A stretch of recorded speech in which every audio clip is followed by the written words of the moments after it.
isn't this just fantastic?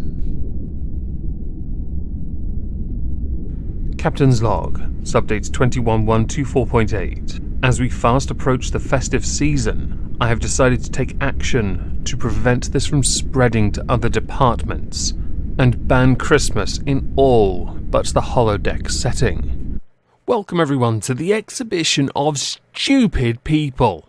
Today we have 4 subjects to go through and 1 honourable mention. 2 of these subjects are quite messy, so I do apologise in advance for how messy they will appear. To the honourable mention, California has done something good for a change.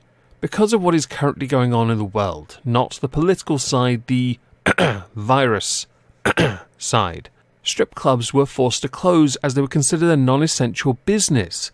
But a California judge ruled that strip clubs have First Amendment rights, and therefore they can reopen, but churches can stay closed. For the sake of it, I found this highly amusing, because upon initial reading, I thought one of those was a place of worship, the other a pyramid scheme. I'll let you work out which one's which. So to the first subject, we go with the prolific troll, looks like and acts like Trisha Paytas, who has said and done a lot of things over the years that have gotten her into a lot of trouble. But one bit of ponage I saw that really entertained me, sent to me by Cindy, linked to her Twitter down below, concerned her tanning addiction. I had a really bad addiction to tanning, and I know that sounds silly to a lot of people, but Trisha, I'm not trying to start anything, but I literally saw an impulsive, like Logan Paul's podcast where you were talking about how it was bullshit and you did it for literally views. I will show you the clip. You were on a show, right? A show like My Strange Addiction for tanning? Oh yeah, but that was bullshit. Like, I wasn't really addicted to tanning. Okay, so everything I'm about to say is completely irrelevant. Yeah, well, I mean, I've been addicted, but definitely not to tanning. I just did it to get on the show because it was, like, new, and they're like, we're looking for people with addictions, and I was like, all right. There's something oddly satisfying about somebody who claims one thing to then just troll cause and get caught out in her own lie. I love it. And before anyone asks, no, I'm not going to do a content constable on Trisha Paytas because she's a troll. I'm not going to do a dedicated exhibition of stupid people on her because she's a troll. I'm also not going to do a This Week at Twitter dedicated to her because she's a troll. There is nothing about her I can take remotely seriously because everything she has done and many things she's been caught out doing are, while stupid, eventually mostly seen as nothing more than her egging things on for views. Next we're going to go to Baby Hitler. Yoda. Sorry, I misspoke. The reason we're going to speak of Baby Yoda is a running gag that is featured in The Mandalorian. The running gag being that every time Baby Yoda sees something, Baby Yoda tries to eat it. In Season 1, more notably, a frog. In Season 2, a frog mother's alien kind of things, eggs. Eggs that she had repeatedly warned not to eat because they were precious to her. If anyone hasn't seen The Mandalorian, it's been absolutely smashing it on Disney+. It is very popular, more notably for Baby Yoda, because no one cares about The Mandalorian. They care about Baby Yoda, and the mystery surrounding the species of Baby Yoda. But as is the case, whenever something rather unusual happens, somebody somewhere is going to say something, and what they say will inevitably lead to a trend. Which is why I earlier said Baby Hitler, because Baby Yoda ate those damn eggs and has been accused, courtesy of Kevin Smith, more famous for Jay and Silent Bob movies, of committing a genocide. Because Kevin Smith had to explain to his children why Baby Yoda eating those eggs wasn't cute, it was in fact murder. Because of the position Kevin Smith holds, yes, there's going to be reductio ad absurdum, which is where Hitler came into it. And understandably why Kevin Smith was mocked for it. There are a number of channels on YouTube that are trying to understand and theorize why Baby Yoda eats everything Baby Yoda sees, some believing the eggs felt familiar to Baby Yoda. I just thought it was because Baby Yoda saw noms and thought, oh whoa, what does the Force feel here? As there are still many things not yet understood. For example, we don't even know the species of the person whose eggs they belong to. We still don't know too much about the Force-sensitive Baby Hitler.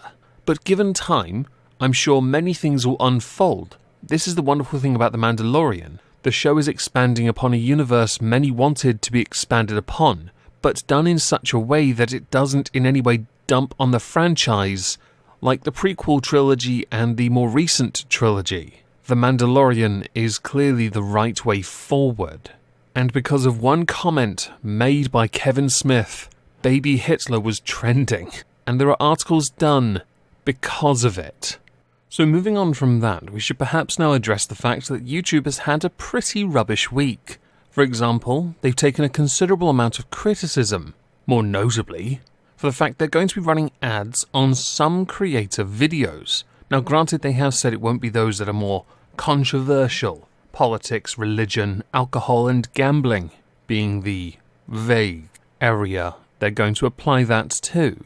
But it will include videos from creators that are not a part of the YouTube Partner Program.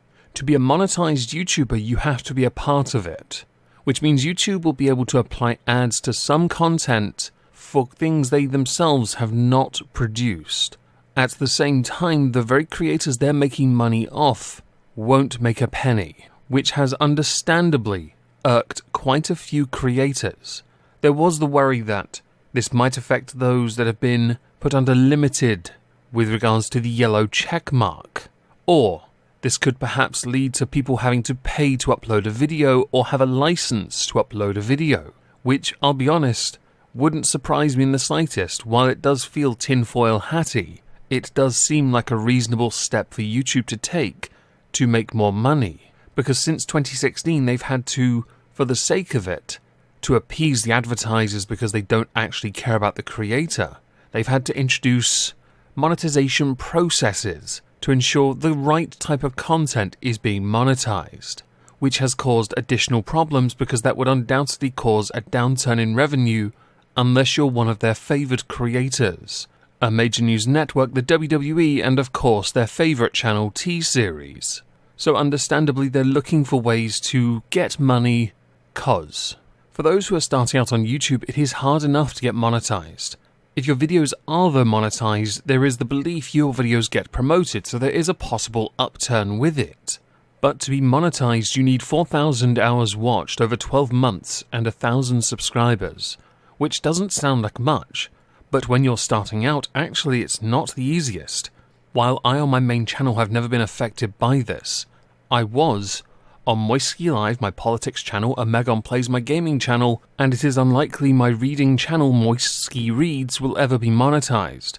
Link to all the channels down below. But to add fuel to the fire of YouTube's rather rubbish week, they had to put out a tweet about YouTube Rewind. Since 2010, we've ended the year with YouTube Rewind, a look back at the most impactful creators, videos and trends. Whether you love it or you only remember 2018, Rewind has always meant to be a celebration of you. But 2020 has been different, and it doesn't feel right to carry on as if it weren't. So we're taking a break from YouTube Rewind this year. We know that so much of the good that did happen in 2020 was created by all of you. You found ways to lift people up, help them cope, and make them laugh. You made a hard year genuinely better. Thank you for making a difference. This is arguably the biggest win of 2020 then, because honestly, YouTube Rewind is never about the creator or the innovation or the entertainer. It doesn't actually speak to the YouTube community. It's lip service via an incredibly cringy video, and you yourselves referenced 2018, rightly so, because it was a rubbish video. If memory serves, it is the one video on YouTube with the most dislikes. You're all welcome. But to go back to YouTube kinda having a sucky week, earlier in the week, they terminated Belle Delphine. Belle Delphine herself did in fact tweet about this, pointing out the double standard that, while she herself with no strikes or warnings, got terminated for sexual content, when YouTube themselves promote songs like Wet Ass Pussy. Because of this termination, the entire YouTube commentary community, most, stood up and spoke about it. And they called YouTube out for it, because they are wrong. Fundamentally wrong. If you're going to ban one person but stand up for the music industry and deem them okay cause context, yo, over a thought no less, then you are by definition arbitrarily terminating channels cause. And also it proves the point that you're basically being fingered by the music industry and, of course, advertisers. Eventually, YouTube gave Belle Delphine her channel back. And that's great news. I'm not a subscriber. I don't know what content she makes. But I will, of course, say for the sake of it, and I'll say it every time, I don't support arbitrary terminations. So perhaps I should now insert, why on earth was Leafy terminated?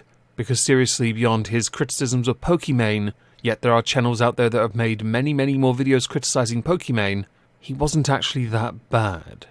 At the start of this video I mentioned I had a fourth subject. Which is true, I do. But sadly, due to the fact I have to attend some various medical training program things, I've run out of time to add that topic to this video. So there is only 3 today. My apologies for that. What I will try and do is make that as a standalone video on the D'Amelio family for Monday. With everything we've discussed, I'd love to know what you think. Please do let me know in the comments down below. If I don't see you on Twitch tonight for some murder fun time, I hope you'll have a fantastic Thursday, and thank you all for listening.